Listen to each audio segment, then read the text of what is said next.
Hi there, I care and you matter. I'm Shannon and welcome to my channel. And heads up and fair warning, today's video is going to be very different from the other videos on my channel. If you like chit chat, if you like stories, stick around, grab something hot to drink or cold to drink if you prefer that, and settle in for a little meet and greet and just sharing a little bit about where I am, where I came from, and hopefully where I'm going, and hopefully gain some encouragement for you as well.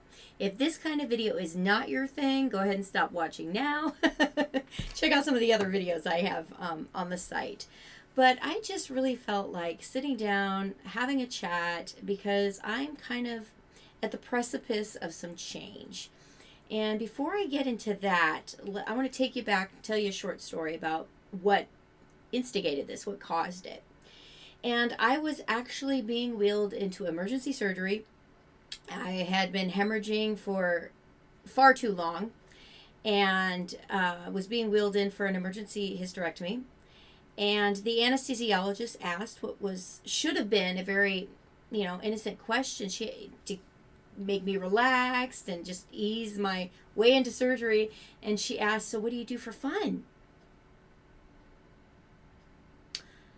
Yeah, talk about deer in the headlight moment. And I looked at my husband, Jason, who's standing by my gurney by my bedside, and he couldn't come up with a single solitary answer either. And oh boy, that was pretty eye-opening. And she quickly tried to change the subject and tried to, make things lighthearted again.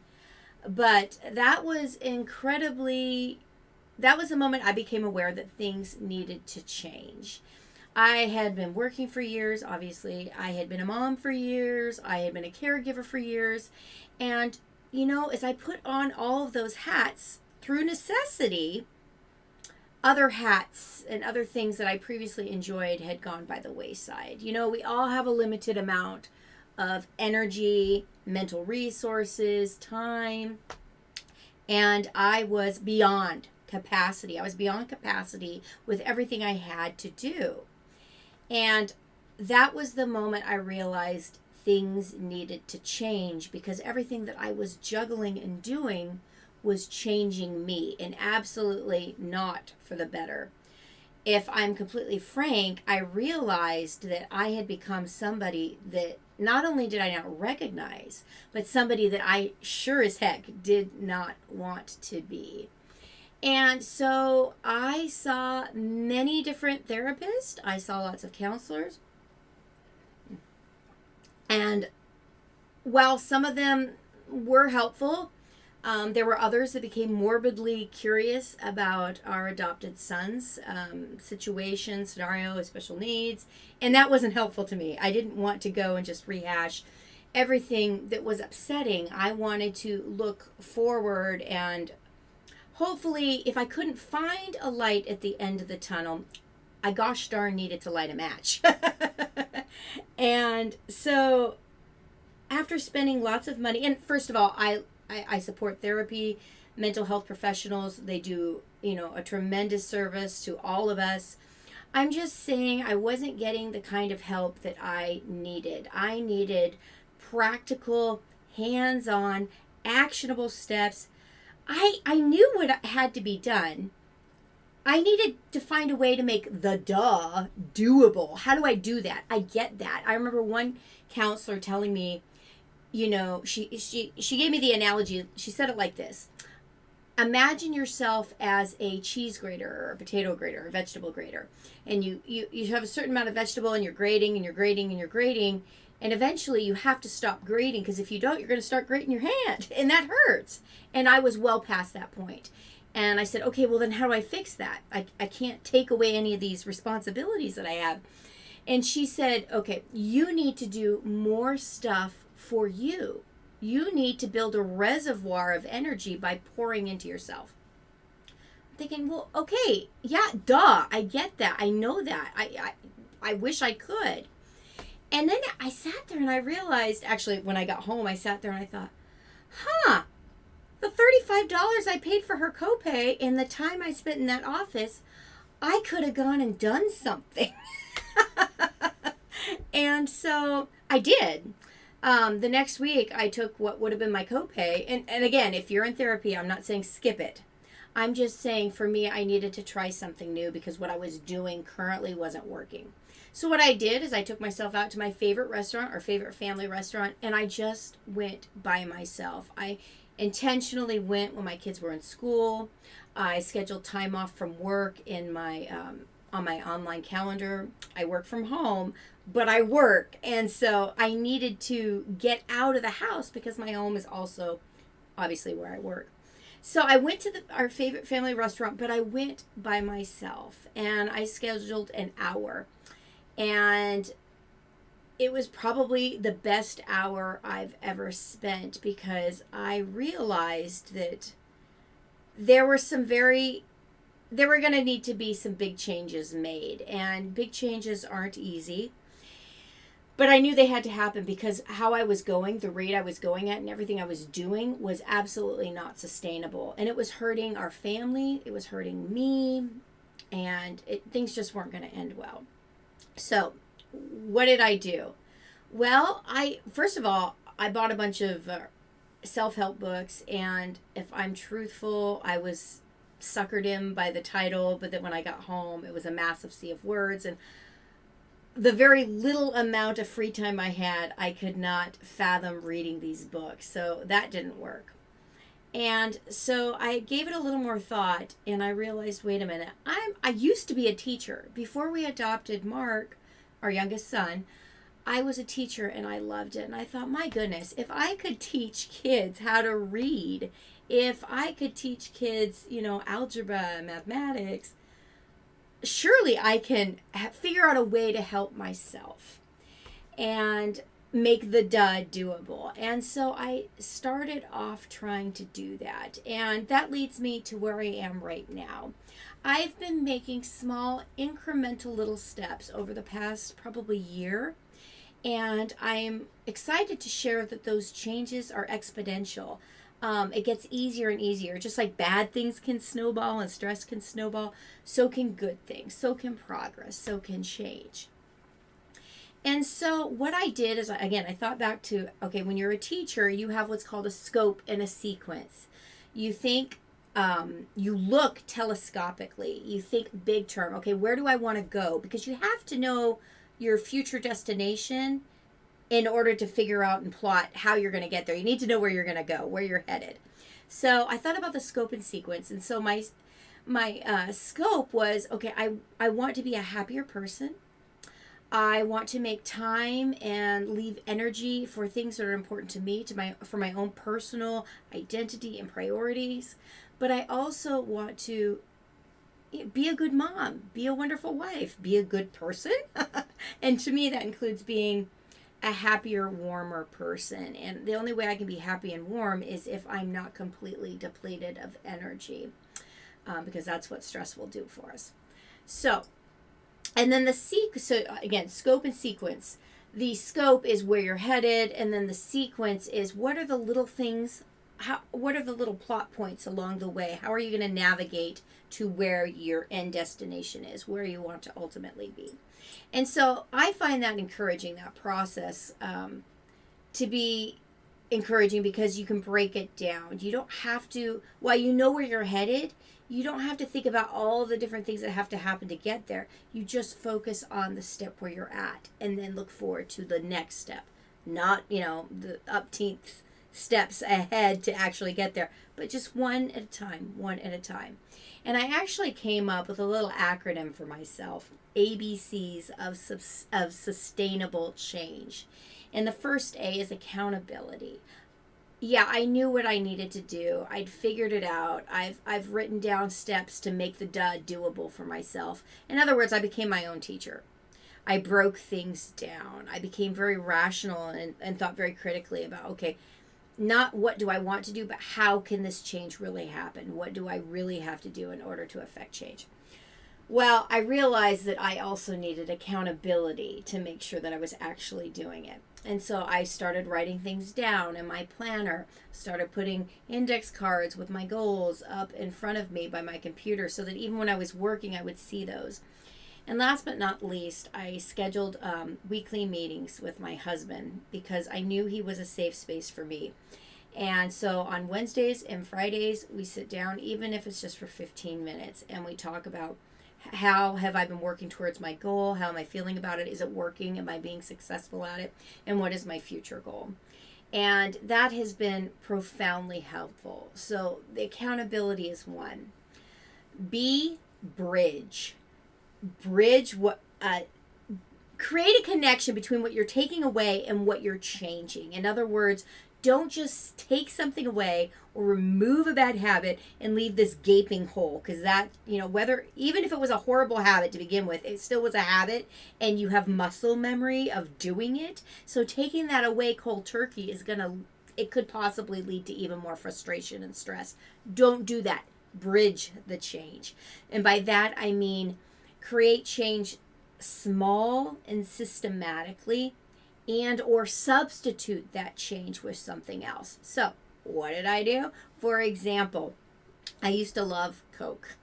Oh, I know it's horrible for you. I loved it. I can't have artificial sweeteners. They give me horrible migraines. I'm horribly allergic to aspartame. So a lot of those diet sodas were out. And so I substituted tea. I drink iced tea. I drink hot tea. I drink herbal tea. And a little confession here. My doctor told me to give up caffeine, and I was just like, oh, no, you do not. You're taking my sugar. I'm lowering my carbs. You are not taking my caffeine. I don't like my cup. So while I'm sure that's probably better for me, but I'm giving up Coke. I have to substitute something else. So I started drinking tea. And so that has been a tremendous help for me because, yeah, I'm still getting the caffeine, but I'm not drinking the sugar. I'm not drinking the artificial colors. I'm not having all that carbonation. I could go on and on and on. So long story short, bridge the change to make it more doable, to encourage your chances of success. If you take something away, make sure you're substituting with something so that you can create new muscle memory and further cement that positive change and keep it sustainable. Last but not least, C for celebrate. Change is hard. Be your own cheerleader. And so I have a sheet of paper in my binder. I have a Feel Better binder. I have a whole video on that if you want to see that. But I have a page where I write down things that I've done that I'm proud of. And so I don't celebrate completing the entire goal. I am intentional about celebrating even the daily wins. I gave up milk chocolate and I substituted that with dark chocolate for a while. And now I maybe have a tiny little piece of dark chocolate maybe once or twice a week. And to me, that's a huge win. That I used to love sweets. I still love sweets if I'm honest. But what a huge win to say that I haven't given them up completely, but I have drastically and dramatically changed the amount of sweets I eat. And between giving up the Coke and giving up the sweets, I've lost 39 pounds. I don't like dieting. I'm not going to diet. I will never be a small person. I don't want to be a small person. All I want to do is be healthier, be a healthier version of me. That includes physically as well as mentally. So I'm simultaneously working on all of those things. So that leads me to the actual intent of this video. What I've enjoyed making office supply videos. I've enjoyed making journaling videos and all those kinds of things. And if I'm honest, that's what draws me the big hits as far as views and subscribers. However, that's not the only kind of videos I want to make on this channel. I want to start sharing videos about small ways and actionable steps to make positive change in my life and in hopefully your life. How do we do the hard stuff? How do we make the doable? And the only way I know how to do that without being completely overwhelmed and shutting down is one step at a time. And so some of the videos that you're going to be seeing coming out in the next couple weeks are going to be videos about tackling one change, one thing you can do that can help you feel better, that can help you bounce back and be resilient, that can help you stress less. And the way I'm going to do that is threefold. I'm going to be sharing stories, anecdotes from my life, stories that I've heard from other people, things that can help not only entertain us, but elevate us to make positive change in our own life. Number two, I'm going to be sharing strategies. Some of these strategies I've tried and have worked well for me. Some of these strategies haven't worked. So I'm going to share the opposite and tell you what you can do to actually manifest change. And number three, probably the most important, I think, because it's been hugely important and impactful in my journey over the last year and a half, and that is safety nets. You know, we can talk about change, we can make great forward progress, but the probability is, the likelihood, the gosh darn fact is, sometimes crap hits the fan. Sometimes life happens. Sometimes we screw up. But the point is, or the goal should be, that when we screw up, when that crap comes our way, that we don't let it keep us down forever, that we get back up. But there's not a whole lot of self-help or videos or books out there to help us do that. There's a lot about starting over. But what about picking yourself back up and keeping going? And so I'm going to talk a lot about safety nets for setbacks, specifically things that you can do to help yourself. Because I'm looking back 10, 12, 15 years ago as the young mom who gave up the career she always wanted. I was the first person in my family to go to college, and I worked my butt off, still paying off the loans to prove it. I worked my butt off to become a teacher, and I was so proud of it, and I was so excited, and I loved being in the classroom. And then we adopted our little boy, and I obviously don't regret adopting him at all, but I had no idea what we were in for. And by that, no, that's a whole nother video in and of itself. Long story short, when he landed in our home, his forever home, it became easily apparent to me that all was not right, and we had been lied to. And so I remember being I was in my early 30s, and we had our biological son, Nate, who's about a year and a half older than Mark. I had a 4-year-old and I had a 3-year-old, and that 3-year-old equated to nothing less than a tiny tornado in our home, filled with trauma from abuse he had experienced in foster care, international adoption, by the way. Not that that matters. Unfortunately, trauma and abuse happens everywhere. But Mark was adopted internationally from Guatemala, and so he had experienced tremendous trauma and abuse, some of which I was aware of, some of which I was not until later on, and a mountain of special needs that weren't diagnosed till 10 years later. And that's another story too. But I did not know how to cope. I'd given up my career, and I was caring for a child who, I'll never forget the day Mark's pediatrician threw his chart up in the air in the exam room and said, "I can't help you anymore. You're the one with the problem. There's nothing wrong with him." I had his doctor completely give up on us. And I did not have family who were willing to watch him. They were too overwhelmed with his special needs. So I had no respite, no rescue, and I had lost the only thing, or one of the only things, that I had worked so hard for and loved, which was my career. And here suddenly I went from feeling so capable to utterly defeated and exhausted. And it literally took years, one, for us to get a diagnosis for Mark, which actually turned out to be like 6 different diagnoses. Anyway, and it took years for me to figure out how to help myself. And I don't mean just positive affirmations, and I don't mean growth mindset. Those are all well and good, and they are important. And that's where, if you look up the name of my channel, Hope, Cope, Nope, that's where the hope comes from. We always need to have, positivity is a good thing. We need that. But positivity can be toxic if it blinds us to actually trying to figure out how to cope.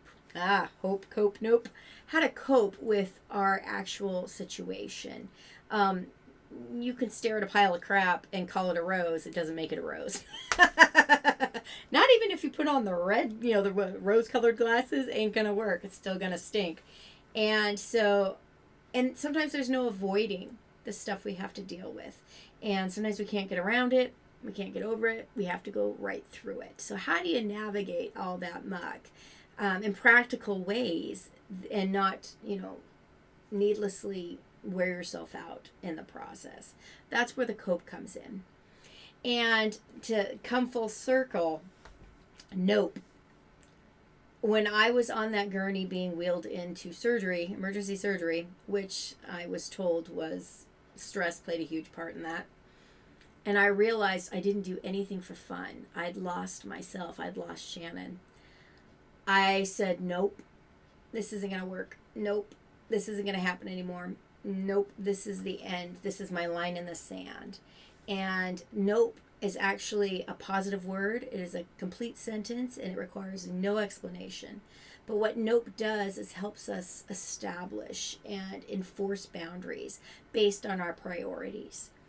And so those are the kind of videos I'd like to start sharing on this site. More just chit chat, obviously with a direction and a goal.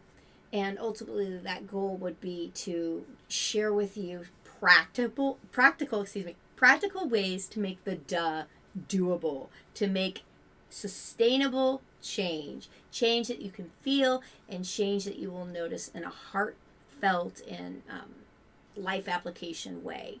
Things that you can do to make your life better. I'm not going to solve all of your problems. You're not going to solve all of your problems.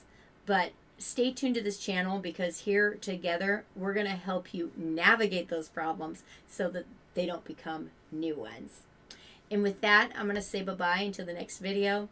And if you've stuck around to the end, thank you so much. If you want to see more content along these lines, please let me know in the comments. I've gotten some negative comments lately that I've been too chatty in some of my videos, but I don't want to change. I'm chatty, and if I'm honest, sometimes I'm lonely. I work from home in a closet. So I'm looking forward to talking more with you in the future and just sharing my ideas and hopefully hearing from you. Thank you so much again for watching. And again, leave your comment below and let me know if you like this kind of content. I'd sure appreciate it. Bye-bye.